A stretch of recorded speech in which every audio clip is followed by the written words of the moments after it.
Good evening. This evening we'll be talking about the Project Managing Management Training Guide. And here we have four main topics following up for discussions on our project management. Number one, project closing out. Number two, international factors and cross cultural considerations in project management. Number three, agile projectment. And finally, number four, relevant Project Management Institute certification programs. Project closeout.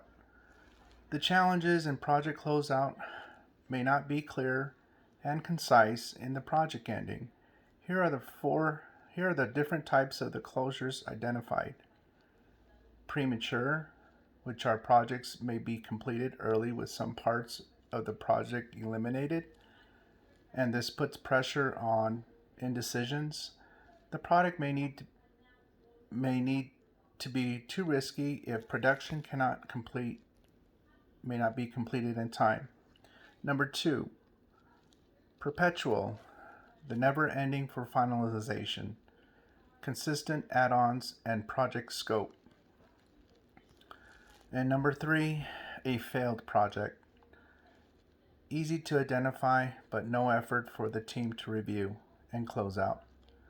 And this will happen if failure is noticeable but is beyond the control of the team. Slide number 3, project closeout for opportunity on growth on project closures. Wrapping up the project. This is for approvals and acceptance by the customer. Number 2, project audits. These are details on how successful the project was, any details that are shared with the team and stakeholders on any important issues missed. And number 3, we have evaluation of performance and management of project. Both parties, which include team members, project manager, the vendors, and the customer, they all provide input. Number 4, we're still on project closeout. This slide in particular is for improvements for growth. Number 1, reassigning project team members for the next project. Reassess individuals' roles. Some individuals may be released before the project is delivered to the customer. Reassigning needs might need to happen before final finish date. If not, the lack of full personnel may not be fulfilled. And number 2, audit reporting. One of the key points in audit reporting is how notes can change.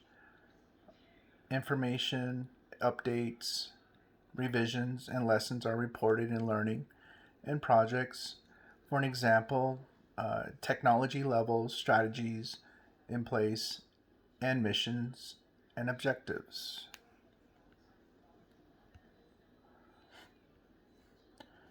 Finally, project closeout scenarios.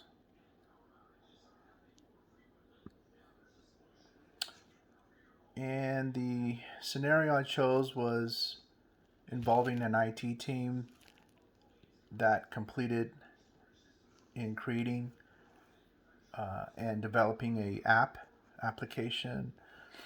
The app was fully tested and accepted by the project team, and then later on down the road, the technical inquiry arose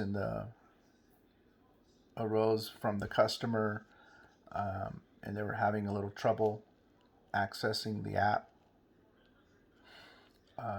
due to maybe a coding script implementation that was not loaded to the final image, and that when it reached the customer, they were experiencing the issue.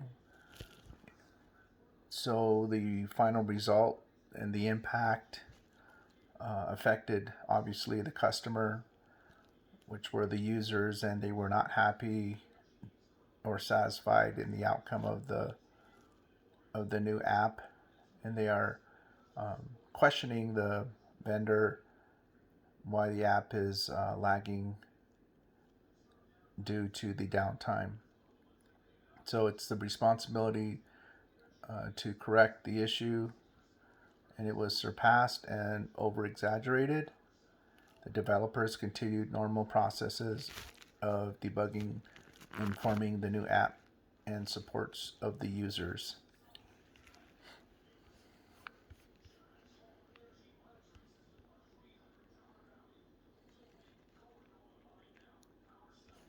Okay.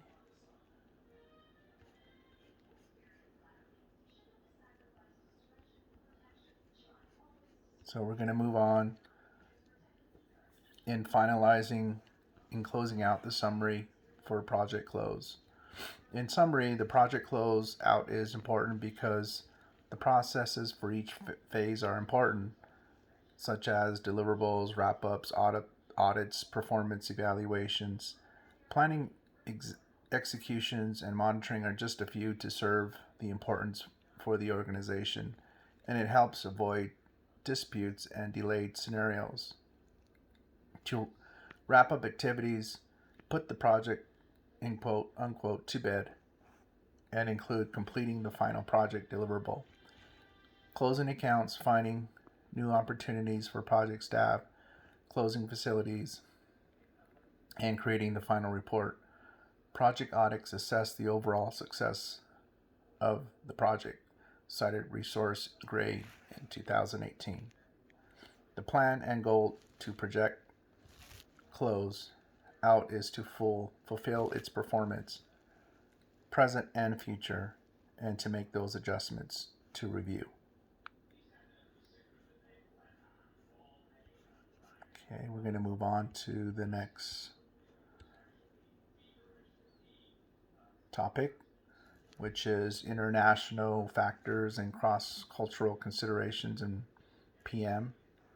The challenges are legal, political views on laws and regulations for international countries, current laws that protect locals and suppliers within that foreign country, local laws and policies that are addressed prior and followed in relations to import and or in exporting tariffs, for an example, hazardous materials, certain materials that cannot be shipped or can be shipped but need paperwork involved in order to suffice and get passed.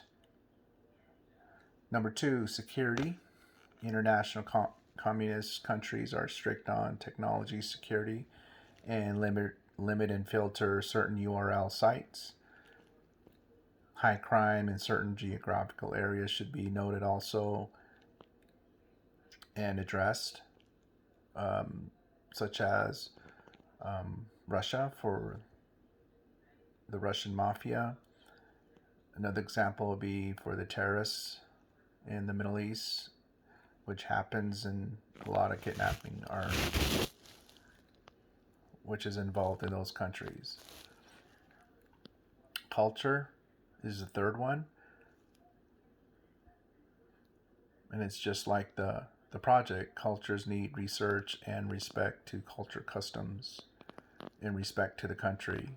Communication is absolutely key on these language barriers, along with the others such as religion, life values, philosophies, and social standards.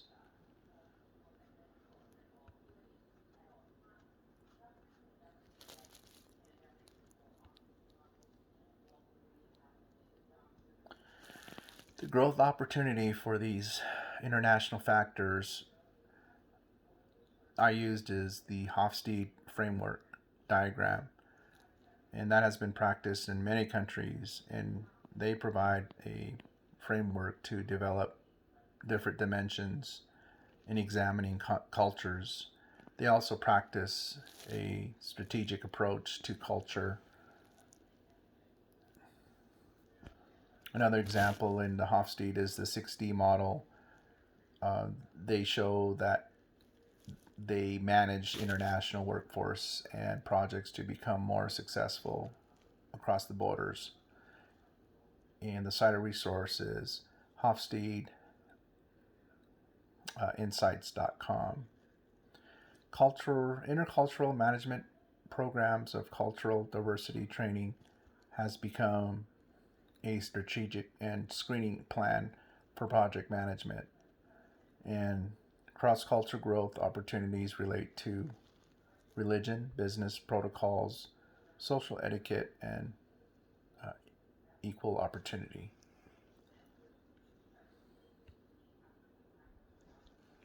The improvement opportunities for international factors and cross-cultural considerations in PM could be for many foreigners in reference to Americans that the characters of Americans, they come on too strong too soon, and then they fail to follow up with the implicity, promise, friendship. These are the characters for the Americans that was cited from Gray. And the next one, character for Americans, is that they tend to be informal in greeting and how they dress. They are a non-contact culture. So, for an example, they avoid embracing in public usually, but I kind of disagree with that. I've experienced more on the other end also, and viewed and observed that. And for the Americans to maintain certain physical, psychological distance with others, they like to stay apart around 2 feet during verbal conversations.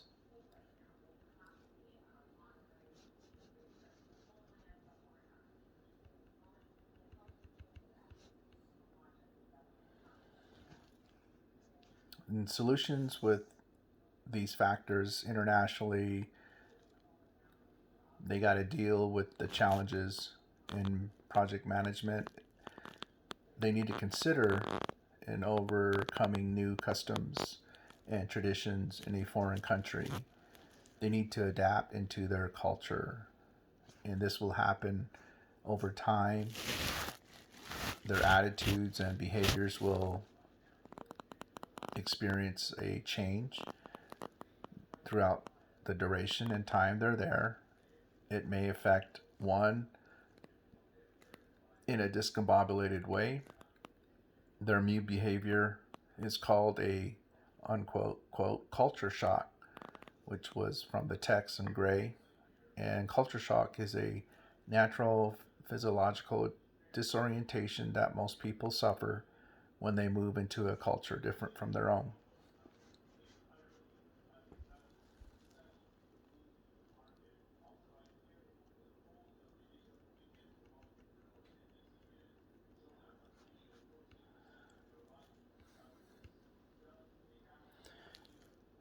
So the agile project management, they have challenges, and those challenges reflect on continuous design, flexible scope, and embrace change. And this method does not satisfy top management's budget, scope, and schedule control. Technology is a source of unpredictability. And that method is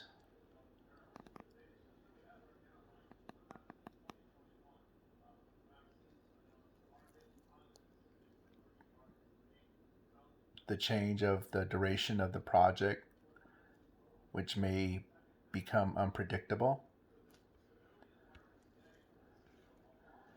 And for the growth for Agile PM, what works best, I researched for growth is self-organizing teams that are unquote unquote that are intense in collaboration and fits best with small projects. So they like to work in small projects to be successful. And these leading industries kind of lead toward the software field, which I researched on CIO.com at 23% with software, and then followed by financial and professional services at 12%.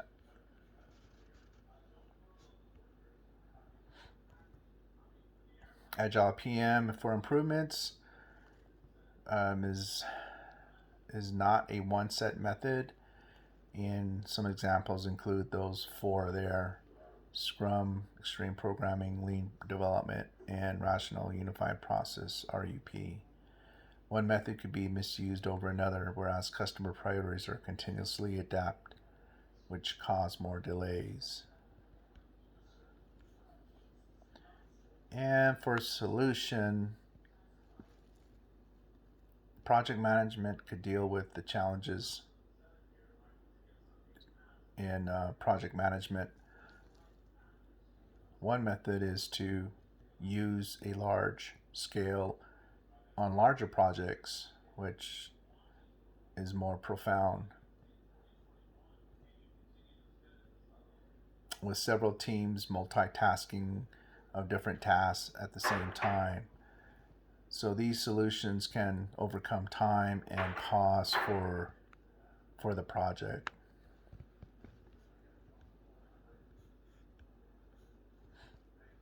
And for the summary, they have a variety of methods, and they are not well suited for every project. You need to choose the right type and identify the best method at hand. So Agile is still evolving. As research shows, technology in software is the highest in its industry, and new methods and approaches will continue to be developed and adapt to meet these specific needs of projects.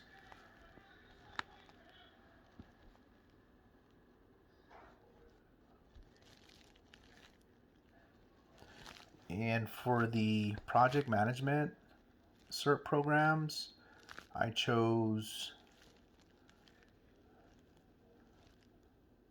the Scrum Alliance.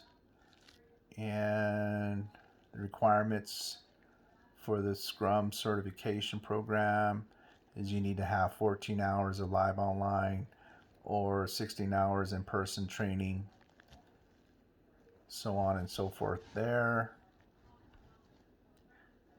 And for the second CERT program, I chose the Agile Enterprise or Certification Institute, Agile Certification Institute, and they focus on a variety of courses. And for that one, it looks like you start off in completing the 3 courses: essential principles of agile management, all the way down to advanced agile business solutions. And then moving on to the last one there, it says you complete the final project and then pass the CERT exam. So there you have it. You have the PowerPoint for the training guide in project management, and I hope you enjoyed the video. Thank you.